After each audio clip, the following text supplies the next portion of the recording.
Okay, so here we have a system of inequalities that we have to graph to do the solution. So we have a top one, x minus y is less than 1. So we're going to take x minus y equals to 1.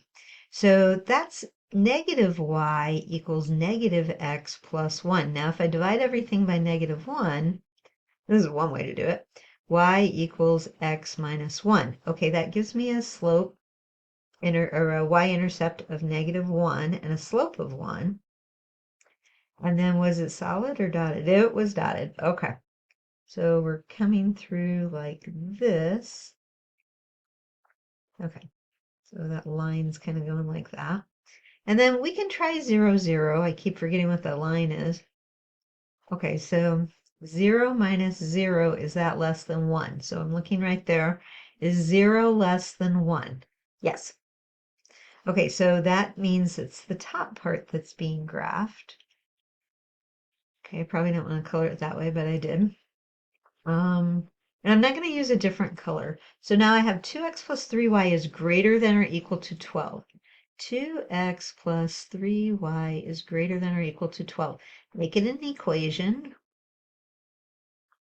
Get x on the other side. Divide everything by 3. Y equals negative 2/3 x plus 4. Okay, so now we want to graph that. So 4 is the y-intercept. 1, 2, 3, 4. Try to make a big dot there. My slope is negative, so down 2, 1, 2, right 3.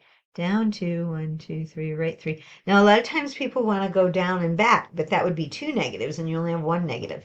Okay, because it has the equal to part, it will be a solid line. So it's going to go through this way, kind of like that. And then now try to block out the other part that we have graphed. Just look at that line with the negative slope that we've drawn. Plug in 0, 0. 2 times 0 plus 3 times 0. Is that greater than or equal to 12? Is 0 greater than or equal to 12? No. 0 is not greater than or equal to 12.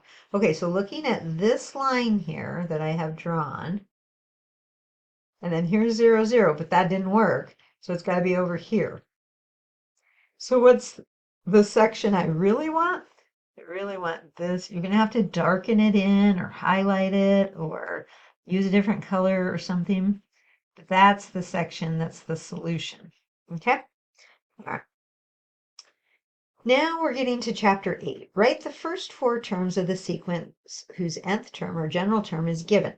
So here's the general term, and we want the first 4 terms. So we're going to go a sub 1. That means n is 1.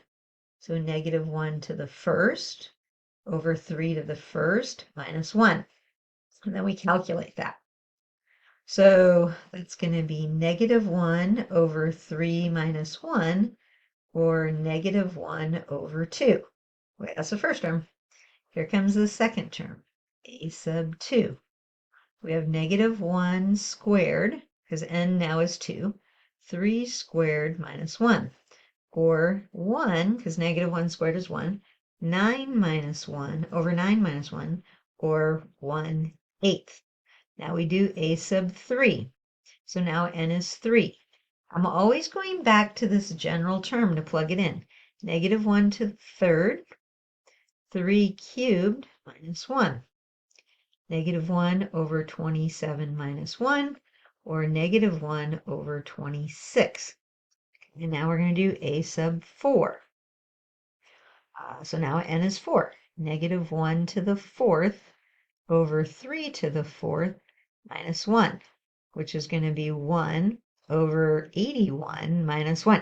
You might have to do 3 to the fourth on your calculator, but it's 81. And then that's 1 over 80. This is not a geometric or arithmetic sequence, but it's a sequence, and here are the first 4 terms. Negative 1/2, 1/8, negative 1 over 26, and 1 over 80. Next one, similar, write the first 4 terms of the sequence, and they give us a different general term. So a sub 1 is going to equal 2 to the first power, n is 1, over 1 minus 1 factorial. This one has a factorial over it. But what is 0 factorial? 1. That's by definition. So a sub 1 is 2 in this case. Now we're going to do a sub 2. We're going to do the first 4 terms. So 2 squared over 2 minus 1 factorial. 4, that's 2 squared, over 1 factorial. Well, 1 factorial is just 1.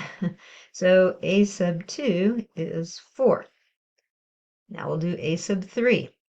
2 to the third power over 3 minus 1 factorial.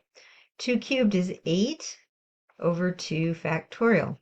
8 over 2 times 1, which is also going to be 4. Okay, so that often doesn't happen where we get the same term, consecutively like that I did this time. So that's okay. All right, now we're going to do a sub 4. Now n is 4. 2 to the fourth over 4 minus 1 factorial. That's 16 over 3 factorial, which is 16 over 3 times 2 times 1. Now, 2 goes into 16 8 times, so I'm going to say the answer is 8/3, okay, if I figure that out. And it is. Okay, so what's the answer to the problem? The first 4 terms are 2, 4, 4, and 8/3. Again, it's not geometric or arithmetic sequence or a Fibonacci sequence. It's not one of those special sequences we've talked about, but those are the first 4 terms, and that's all we're doing.